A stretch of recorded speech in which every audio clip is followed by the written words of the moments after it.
This is going to be a long one.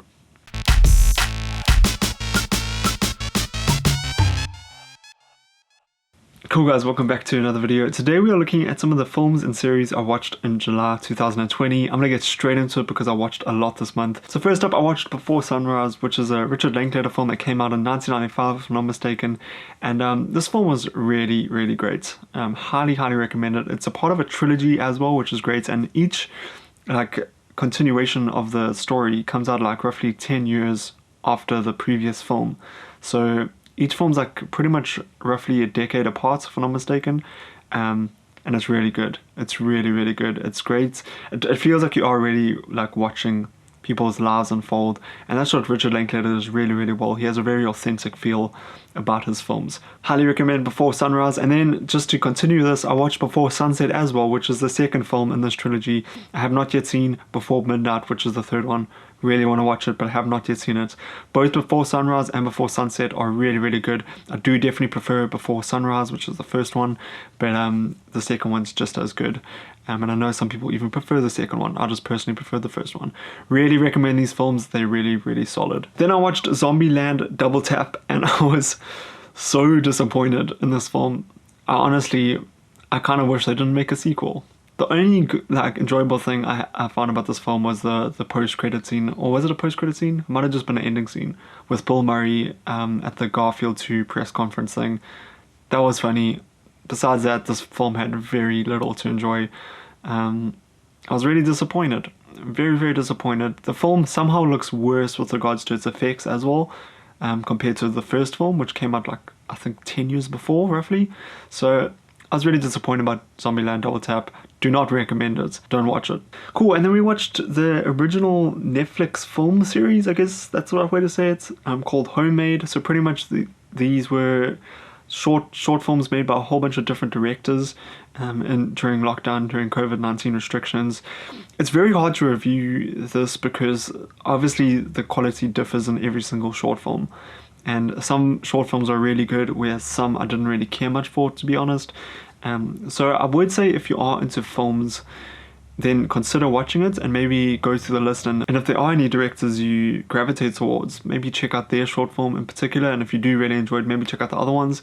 But it's hard to recommend it because I know not everyone's gonna like it, if that makes sense. There was definitely a lot for me to personally enjoy because I love seeing how these filmmakers were able to construct their own short films without this crew, without this big budget, you know.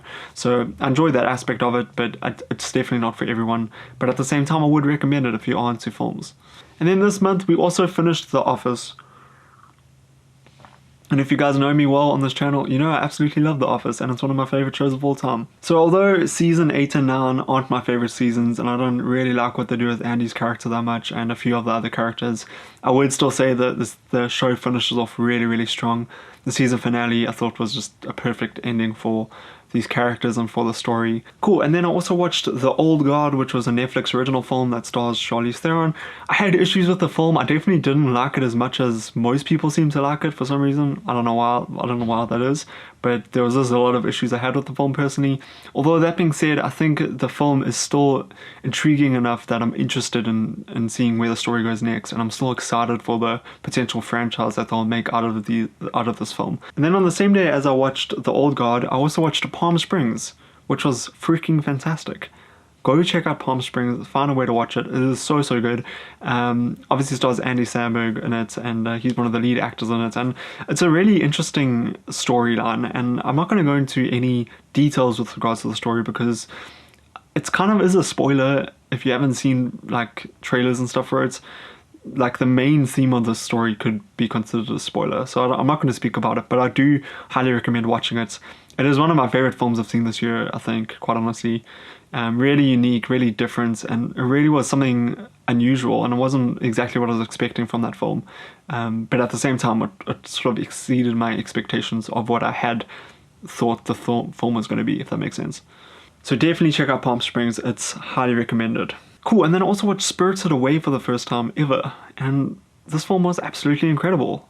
Freaking insane. It's obviously a Studio Ghibli film, and I absolutely loved it. I thought it was really, really good. It's a really good film. I have seen a few of the other Studio Ghibli films as well. I do have a lot of other Studio Ghibli films on my watch list, and I'm trying to make my way through them, but I honestly don't know how they're going to top Spirited Away. Spirited Away was so, so good. Flipping enjoyed it. The animation is beautiful. It's incredible. Highly recommend it. Definitely one of the best things I watched this whole month. Cool, and then we also watched New Girl Season 1. Thank you Netflix SA for putting New Girl on Netflix. I love the show, and I've never finished it. I got up to like the last couple seasons, and I just never finished it for some reason, and I don't know why. So it's great going back. I started from the beginning again, so I watched season 1 again. And New Girl's got a really unique way of how they do their comedy and how the writers write the comedy, and it feels really authentic. I love the friendship dynamic in New Girl. It's something that feels really real, really authentic, but at the same time you can see how, although these people are really different individually, how they are great friends, and that's because of how well the show's written. Really love New Girl. Season 1's really good as well, and I'm really excited to continue watching the show. And then Netflix also revised Unsolved Mysteries, so I watched the sort of new Unsolved Mysteries that Netflix just dropped, and really, really interesting. Again, with this sort of show, it's hard to review it because each episode follows something different. I will say that some episodes are really engaging, really, really interesting, and then some episodes I was just like, okay, it was interesting, but like, I don't know, it wasn't that compelling for me necessarily. Because it's Unsolved Mysteries, it does dip its toes in the more conspiracy theory stuff, but I still found it really, really enjoyable, and I highly recommend it if you're into those sort of mystery crime shows. Cool, and then I also watched Down to Earth on Netflix, which everyone seems to have watched at this stage. Really, really cool though. It obviously has Zac Efron and Darren. Can't remember Darren's surname. I don't know what his surname is. And this show was really, really great. It has Darren and Zach traveling the world, experimenting different cultures, trying out different food, looking at how different countries in the world are tackling climate change, and how they're implementing renewable energy and stuff like that. It was really insightful and interesting. And what I liked about the show as well is that it got the crew and the production involved to some degree, which made it have like a really authentic feel, and it felt like you were kind of there with them watching it, which is nice. It just was a really feel-good show. Obviously it does have some deep moments in it, but I thought it was really good, really insightful, and it inspired me to want to change certain things that I do in my day-to-day life, which I think is great. And it definitely doesn't like force this on viewers, but I think it does inspire you to want to do better or want to change certain aspects of your lifestyle, which I think is great. So I highly recommend Down to Earth if you have not yet seen it. It's really good, and it was great. It was a feel-good show, which is cool. And then we started as a family watching the Fawlty Towers, which is just a classic. If you have not yet seen it, I highly recommend it. Look, some of the jokes have not aged well. There are some jokes in there that I was like, damn, no one would be able to get away with that now. But overall, it's flipping funny, and I do highly recommend watching it. It has John Cleese, who you might know from like the Monty Python stuff, but it pretty much follows this couple as they try to run this hotel, but everything just seems to go wrong all the time. Really, really funny. I highly recommend it. Then I also watched The Business of Drugs on Netflix, and this was extremely interesting. It was a documentary series. Each episode follows a different drug, essentially, and there was some hectic information in the show, like really interesting stuff that I probably would never have known about unless I watched this documentary. And it was just really, really interesting. Some of the people they interview in the show, I have no idea how they got access to those people, because they obviously seem pretty dangerous or pretty high profile. So it was really interesting, really insightful, and if you again are interested in the more sort of crime documentary stuff, I think you will enjoy this documentary series. Cool. And then we watched Cursed on Netflix, which was bad. Oh man, I've probably been way too harsh on this series, but I didn't like it. I didn't enjoy it. I thought it was really, really bad. It was really average. And look, there's some people who were commenting on my review, like trying to defend the show. Some people who are agreeing with me. I know there's divided opinions, and I'm not saying you have to agree with my opinion on this, but I just couldn't resonate with anything in that show. I thought it was so bland, so boring. I thought the characters sucked. They were so badly written. And although some of the performances, like Catherine Langford, it seemed like she tried her best, it just didn't save the show for me, and I do not recommend Cursed at all. It was one of the first things on Netflix that I actually thumbs down, that little thumbs down button, because I didn't like it. Anyway, let's move on. Cool, then I rewatched Inception because obviously on the 17th of July we are meant to have Tenants, but because of freaking COVID-19 we did not get it. Which is obviously understandable, and I'm not saying they still should have released Tenants. I think it was a good idea for them to take it off the release schedule for now. I think it's releasing now on the 28th of August, which is like a month away, roughly. So yeah, let's hope that sticks. But at the same time, we need to have safety as our priority during these times. So I do understand why it was pulled off the schedule. But that being said, I rewatched Inception, and it is still as good as I remembered it. I haven't watched this movie in a couple years now, but damn is it good. It's so good. And I know for some reason now there's like this weird group of people who are like calling a lot of Christopher Nolan's films overrated or overhyped. And you know what, like, okay, maybe I get it. Like Inception obviously was overhyped because it was so bloody good. I just love it. It's always going to be one of my favorite movies, I think, of all time. I think it is so well written. I think the characters are so well developed. And just rewatching the film again, like seeing all the performances, especially like by Leonardo DiCaprio, like it's such a good movie. And I love Inception. I absolutely love it. Highly recommend it. Rewatch another Christopher Nolan film during this month while we wait for Tenants. There's obviously some really good ones out there. So yeah, take your pick. Cool, and then I watched The Kissing Booth and The Kissing Booth 2 this month. I had not yet seen either. And I was hoping to do a review for The Kissing Booth 2, so I decided to watch the first one as well.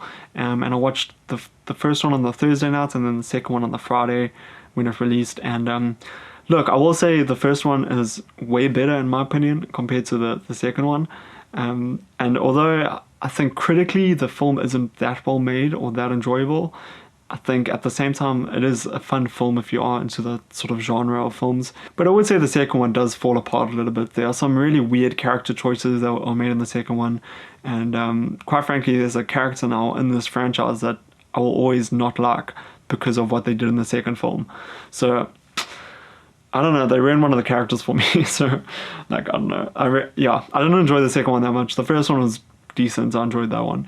But the second one I thought was pretty average, to say the least. So yeah, cool. And then I watched LOL Australia on Amazon Prime, and this is Rebel Wilson, like she's the host of the show. And essentially the show is quite interesting, is it has these 10 comedians locked in a room, right? And it's pretty much the last comedian stands, so whoever is there for the longest wins. And the whole time all these comedians are trying to get each other to laugh, so it's super interesting. And seeing the lengths that some of these comedians go was really funny sometimes and interesting as well. I will say it's very crude, like it's a very crude show, so if you are like easily offended or if you're not really into crude humor, you probably won't enjoy the show. But I did think it was interesting just seeing the lengths that some of these comedians went to try and get each other to laugh. It's obviously Australia as well, so I wasn't familiar with like any of these comedians, to be honest, besides Rebel Wilson obviously. But yeah, worth a watch if you think you might enjoy it, but I don't know, I don't think it's for everyone. Cool, and then I watched Stanley Kubrick's film Full Metal Jacket, and damn. First time watching it, bloody good, bloody fantastic, highly recommend it, really, really good. Really, really good. I even did a video essay on it if you want to go check that out. Cool, and then finally I ended off the month watching The Umbrella Academy, and highly recommend the show. If you are into comic book sort of films or series, I think you'll flipping enjoy this. It is very different to DC and Marvel properties, which is fantastic. I think we need more original comic book stuff out there. And it was really entertaining, really interesting. Second season is super solid, really good. Love what they did with the characters, and it was just really exciting and vibrant. And I said this in my review, but because we didn't get blockbuster summer films this year, it was fun having that sort of same vibe from a TV show on Netflix, if that makes sense. So I highly recommend checking out The Umbrella Academy if you have not yet seen it. It's really good. I enjoyed it. Cool guys, so as far as I know, that was everything I watched in the month of July. I'm probably forgetting something, but I think that was everything. If you guys did watch anything good in July, let me know in the comments down below. I'm obviously looking for good recommendations and some stuff I can possibly watch in August. So let me know what you watched in July. I'm really curious to know. And yeah, thanks so much for watching this video. I really do appreciate it. I hope you guys have an absolutely awesome week ahead. Stay safe out there, stay healthy, and I'll see you guys in the next video. Bye bye.